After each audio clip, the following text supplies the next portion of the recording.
Ha sido para nosotros y para nuestra sociedad en general un periodo de grandes convulsiones, duelo, rabia y sobre todo de innumerables preguntas. El mundo que considerábamos estable y sólido dejó en evidencia las grietas de su resquebrajamiento. En nuestras reflexiones han surgido temas importantes, entre ellos la relación que mantenemos con la naturaleza y los ecosistemas de nuestro planeta, el anhelo de una vida menos urbana, el autoritarismo y la represión de los gobiernos supuestamente democráticos, la desigualdad económica y la violencia de género. No es la primera vez en la historia que esta reflexión se impone.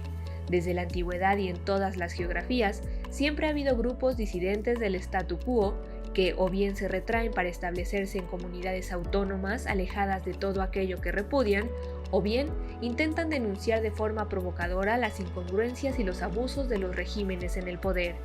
Durante los años 60 y 70, en el ámbito del arte y de la política, este tipo de grupos consiguió subvertir muchas costumbres antes incuestionables, como la pareja y la familia tradicional, la obligación de participar en la guerra y la supremacía de la raza blanca. Inventaron una forma de hacer política mucho más horizontal con las armas, nada inofensivas, del sentido del humor y la creatividad artística. Creían en un mundo donde la ciencia y las tecnologías salieran de las élites y los laboratorios, y en el que todos fuéramos capaces de construir una casa, cultivar comida, fabricar ropa. Editar desde el encierro un número sobre esa época y esos grupos contraculturales, sobre su espíritu libertario y sus estrategias irreverentes, resultó muy inspirador. Estamos de nuevo en el programa de la revista, seguimos con la contracultura. Y hoy vamos a platicar con un escritor mexicano, Carlos Velázquez. Es uno de nuestros grandes cuentistas nacionales y es un defensor de este género tan menospreciado por las editoriales internacionales. De Carlos corren muchos chismes, entre otros que trabajó vendiendo discos y que por eso le sabe mucho a la música, pero también que lo suyo es el sexo, las drogas y el rock and roll. ¿Es así, Carlos? No, ¿qué pasó? ¿Cómo? Pues, ¿qué tiene de malo? Si es una buena carta de No, presentación. no, pero fíjate, ayer estaba pensando que ahora que fue año el año pasado fue el año de la pandemia, pues hice una especie de corte de caja y me di cuenta que en esos 10 años, he publicado alrededor de 8 libros y miles y miles y miles de páginas en revistas, en páginas de internet. Entonces todo lo demás es un mito. En realidad me dedico a trabajar, ¿no? Todo el tiempo estoy escribiendo. O sea, conozco amigos que sacan un libro cada 5 años, pero porque ellos sí son los profesionales de la fiesta, ¿no? Yo soy Bueno, pero yo bastante nunca dije, disciplinado. yo solo dije que lo tuyo era el sexo, las drogas y el rock and roll, pero no dije dónde. Debe ser en los libros. Ahí está todo en los libros, así es. Oye, y porque con la vida privada no me meto, por lo menos no en público. Claro, coincide justamente el sexo, drogas y rock and roll, nos viene de los años 60, nos viene la contracultura, sabes que estamos este mes en la revista, ¿no? Analizando algunos movimientos contraculturales, y coincide este número también con la muerte de Lawrence Ferlinghetti, ¿no? Espero que no lo matamos con estas intenciones, espero que no nos salió tan mal, sino que al contrario, lo pudimos honrar. De hecho, uno de sus poemas abre nuestro número, y me gustaría que dedicáramos parte de este programa también, o quizás el inicio, a ver, pues, quién era él, ¿no? Y sus contemporáneos, y por qué se dice que son los fundadores de la contracultura. Entonces, pues, Ferlinghetti, me parece que lo conoces un poco. ¿Quién es? ¿Nos lo presentas? Sí, bueno, claro, Lawrence Ferlinghetti es un poeta que precisamente en relación a la vertiente contracultural, decide fundar una librería que luego se convierte en un sello editorial. Es una librería que se encuentra en San Francisco, que por cierto, durante la pandemia también se ha visto muy, muy, muy afectada, ¿no? Como muchísimos otros negocios alrededor del mundo.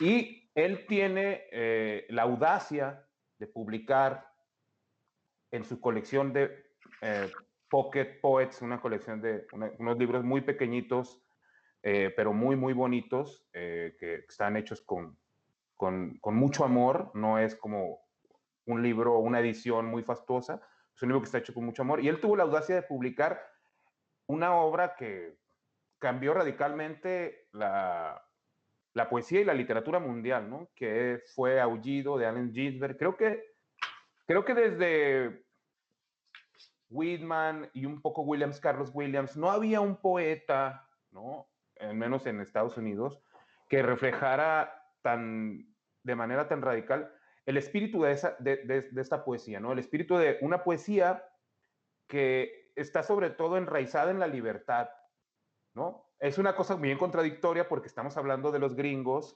locos y cómo son los controladores y pretenden ser los controladores del orbe, pero sus poetas van en contra de esta mentalidad, van en contra del sistema.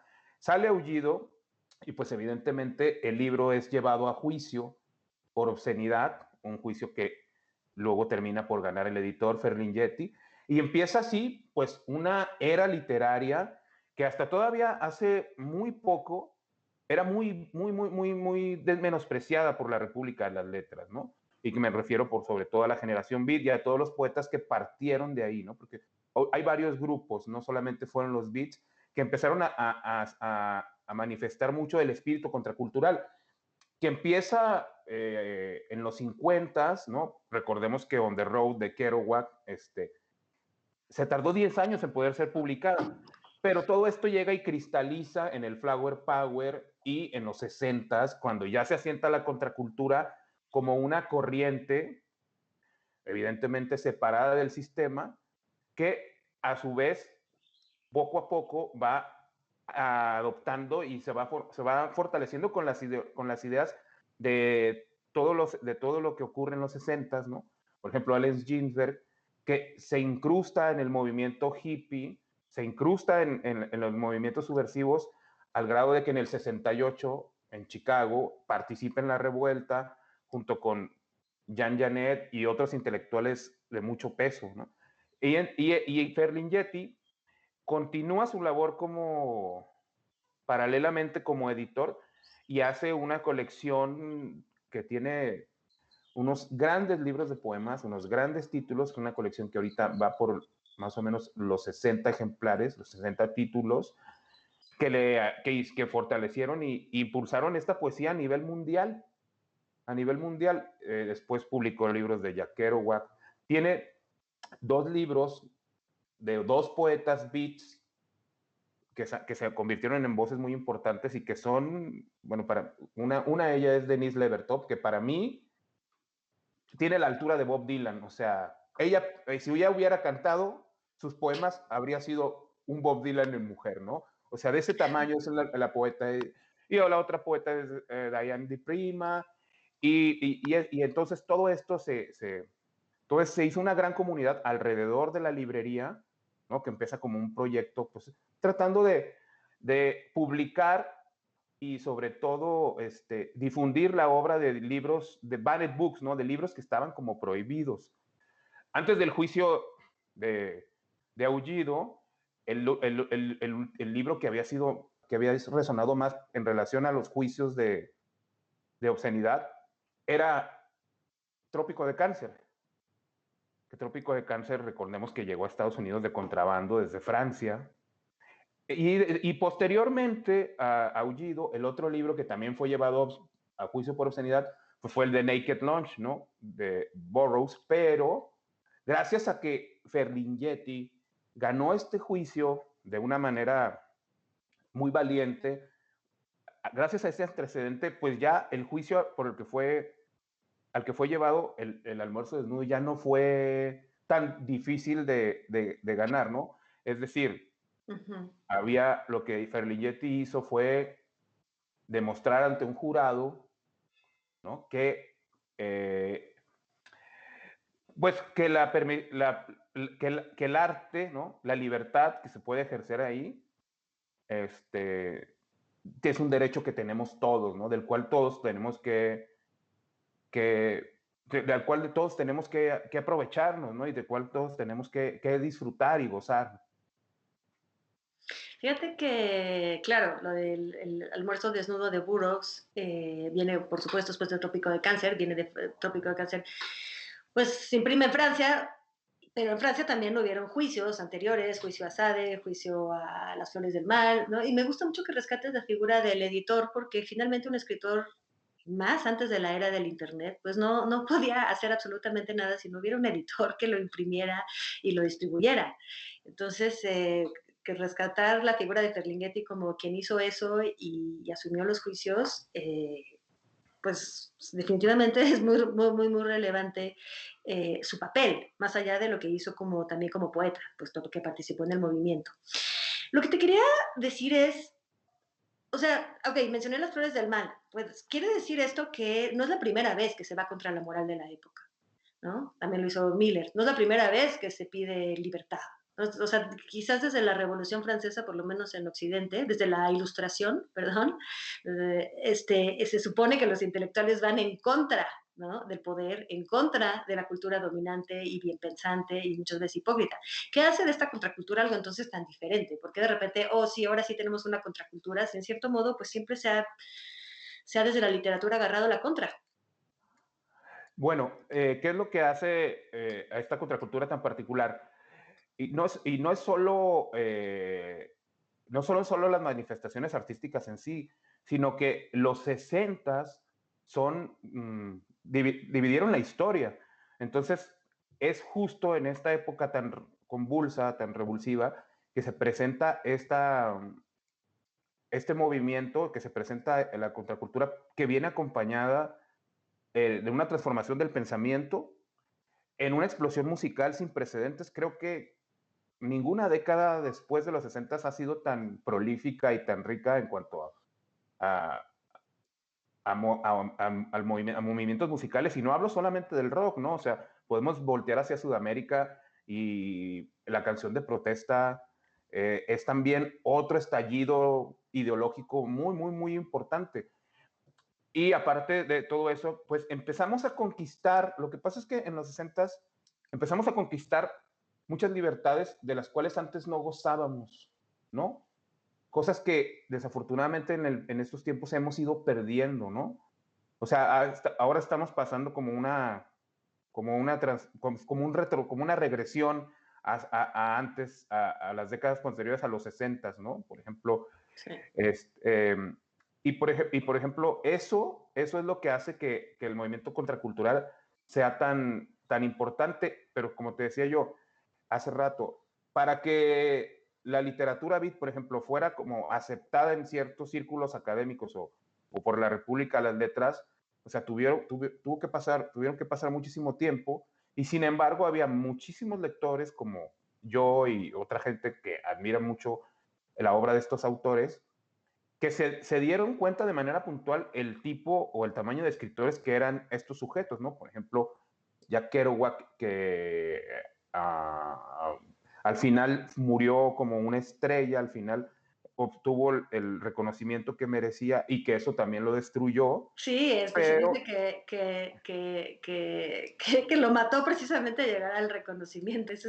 Funciona mucho la sombra ayuda, la fama y la luz pueden ser excesivos para ciertos caracteres. Vamos a poner un poco de sombra entre este momento y el siguiente en que nos encontramos.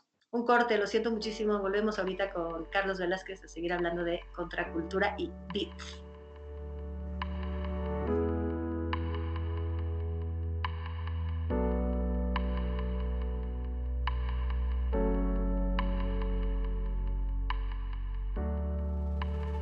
Estamos de vuelta hablando de la generación Beat con Carlos Velázquez. Pues hicimos un panorama, ¿no?, de lo que hizo primero Ferlinghetti, la importancia de Ferlinghetti como editor en propulsar, ¿no?, a estos poetas.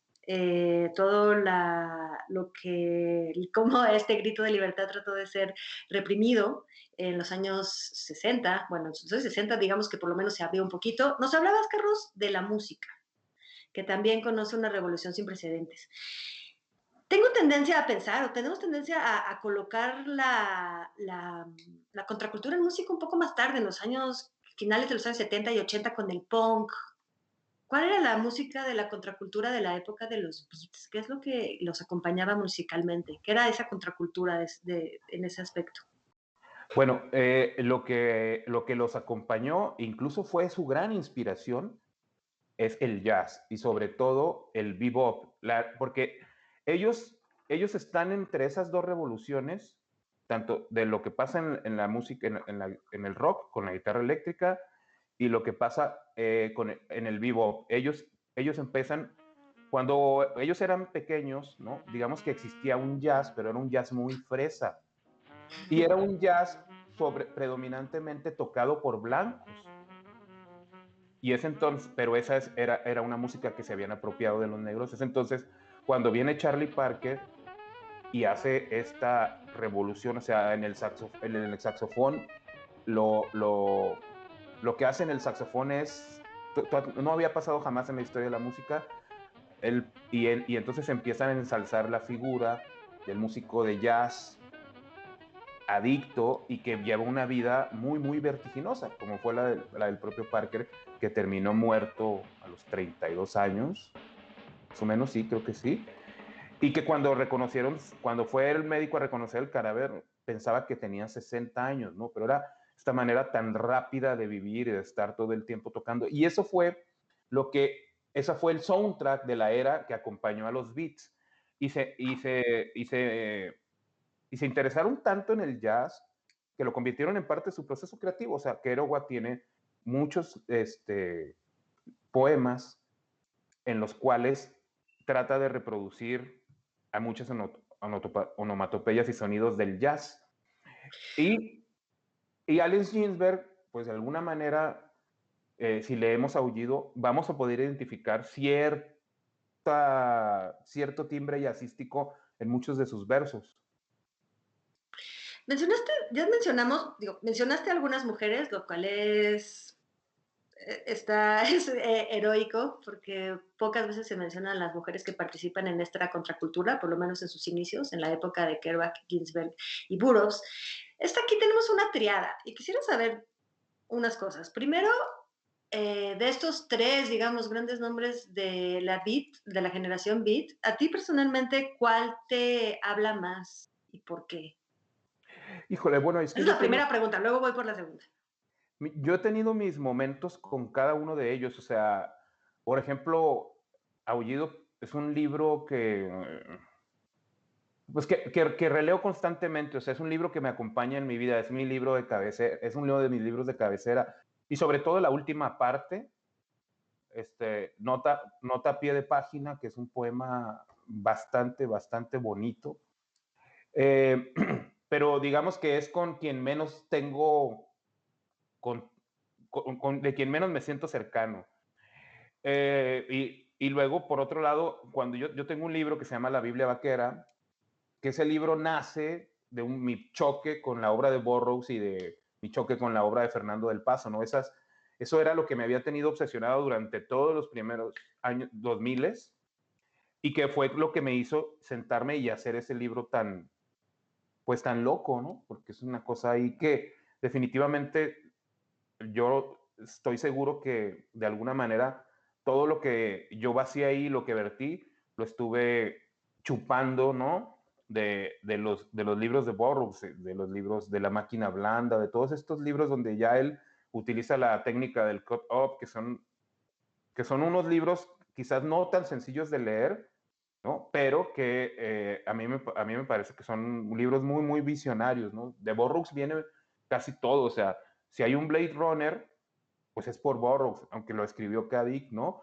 Eh, y bueno, y ese para mí es como un santo patrón. O sea, Burroughs es una figura que yo tengo en muy alta estima y que tiene también muchísimos fans en México, aunque no es, o sea, porque siempre que hablamos de escritores gringos pensamos en Fitzgerald, ¿no? En Salinger, pero realmente Burroughs tiene una estatura muy, muy grande. Pero el que es mi favorito sentimental, pues es Kerouac. ¿Por qué? Porque pues es el mártir, es el que hizo que mucha gente, ¿no? Se agarrara una mochila y se fuera de raite por todo el planeta, ¿no? O sea, yo conocí a un amigo peruano que venía de la India hacia aquí, hacia la laguna, y le pregunté, oye, pero ¿y por qué estás haciendo todo? O sea, ¿por qué estás viajando de mochilero? Me dijo, pues porque leí On the Road y entonces sí, es una cosa muy romántica y hasta cierto punto, si tú quieres, ingenua, pero también habla de una era en la que era muy sencillo desplazarte por el mundo. Y ahora con toda la tecnología y todo lo que los avances que tenemos en vías de comunicación, o sea, cada vez las ciudades son más hostiles con el peatón, por ejemplo, ¿no? Y ahorita, por ejemplo, en tiempos de pandemia, pues también desplazarse requiere dinero. Y antes no, eso era lo chingón. Y eso fue lo que pasó con Kerouac. Pero además, no solo es el romanticismo subyacente hacia a la figura del vagabundo. O sea, realmente es un excelente prosista. Y Big Sur, que me parece que para muchos es incluso mejor que On the Road, es una prueba de ello. Es un tour de force con el lenguaje único. O sea, y las indagaciones que hace lingüísticas Kerouac en toda su obra, pues no las hace, no era una cosa común, no es una cosa, Claro. o sea, el escritor no, o sea, cuando uno habla de Kerouac, uno pensaría que, o cuando hablas de estos escritores beat, uno pensaría que no eran personas ilustradas, y sin embargo, ocurre todo lo contrario. O sea, si Kerouac no lea Joyce, nunca hubiera escrito y nunca hubiera experimentado con el lenguaje como lo hizo. Y si no hubiera leído a Proust, que era su santo patrono de él, o sea, cuenta la leyenda que él siempre traía su ejemplar de En busca del tiempo perdido, todo ya maltratado. Sin eso, Pues tampoco me hubiera. pregunto cómo le hacía, porque ha de ser como de este tamaño, son muchísimos. Son Imagínate. 7 tomos, pero él siempre traía uno en particular. Uno en O sea, bueno, particular. los cambiaba, o sea, lo iba, pero era como su dieta, pues, o sea, era como, o sea, él era muy religioso en el sentido de adoptar la literatura como una práctica, ¿no? Entonces él No, pues era leía, religioso y punto. Sí era católico, ¿no? sí, era católico y luego se metió al Zen, pero me refiero a que tenía esta devoción religiosa por Proust, eso es lo que quería Sí, decir, ¿no? sí, Y, sí. y, y me gusta muchísimo sus novelas, ahí tiene novelas, aparte de On the Road, que es una novela que releo cada año por placer, o sea, no hay un año que no la lea. Está Big Sur, están Los Subterráneos, están Los Vagos Dharma, está La Vanidad de los Dulús, o sea, la verdad son grandes, grandes libros. Y es una prosa Bien. muy efectiva. ¿Tú tendrías tendencia a dejar a los beats y bueno, y la contracultura que vino después un poco basada en este llamado a la libertad, en este llamado a, bueno, contra pues, el autoritarismo, contra todos los límites? ¿Lo tendrías a dejarlo situado en el pasado? Ahorita hablaste, bueno, de cierta influencia que tienen, pero también mencionabas antes del corte que estamos perdiendo muchísimo de lo que habíamos ganado con ellos. Es decir, quizás con Ferlinghetti se cerró un capítulo o sigue por ahí la contracultura. ¿Eres de los que dicen ya se acabó la contracultura? ¿Fue un movimiento histórico? ¿O más bien pues la contracultura siempre ha estado ahí y aquí sigue? Bueno, lo que pasa es que la contracultura como movimiento, sí, definitivamente se agotó. Pero digo, o sea, expresiones contraculturales hay todo el tiempo, ¿no? Hay todo el tiempo. Por ejemplo, el do it yourself del punk no fue la contracultura, pero es algo contracultural. Entonces, constantemente o sea, constantemente se están revalorizando y retomando, se están renovando aspectos que hacen que la contracultura se mantenga, digamos, viva o en marcha.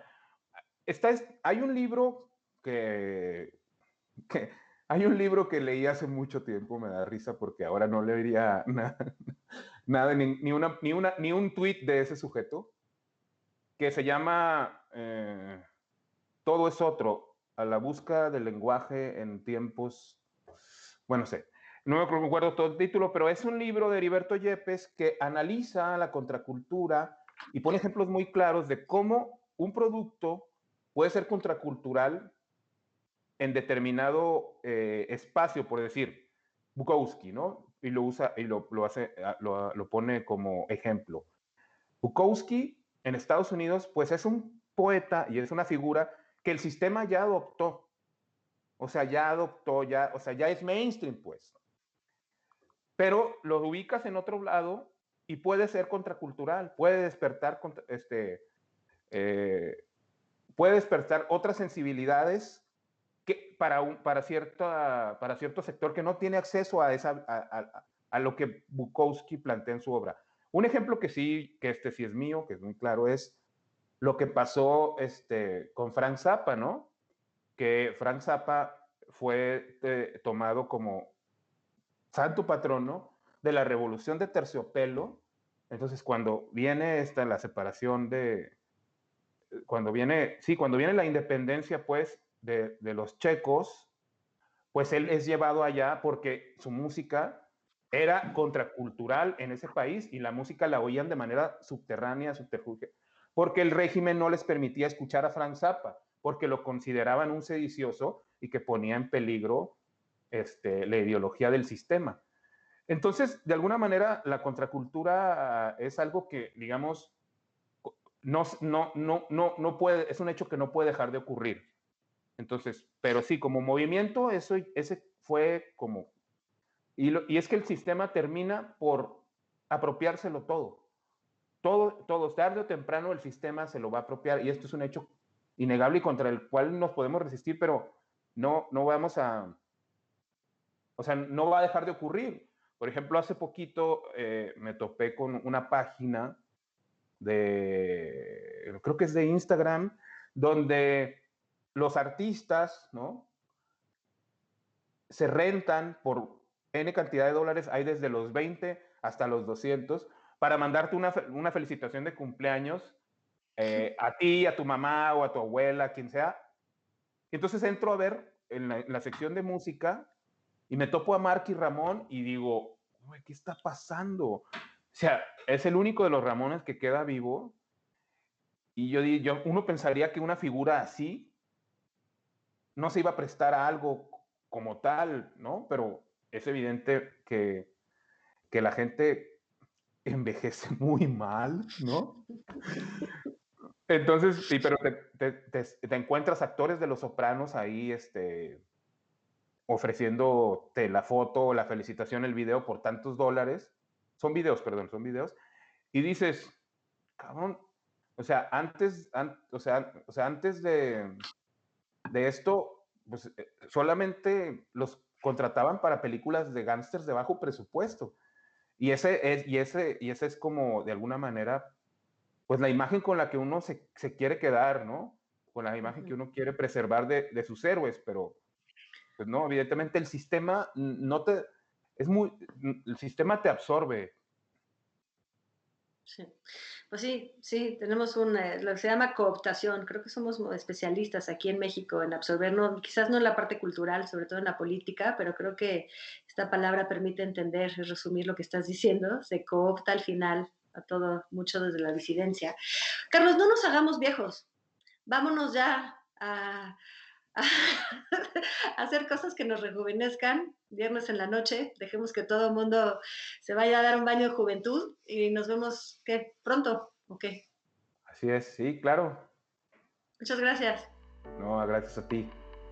Gracias a todos, muy buenas noches.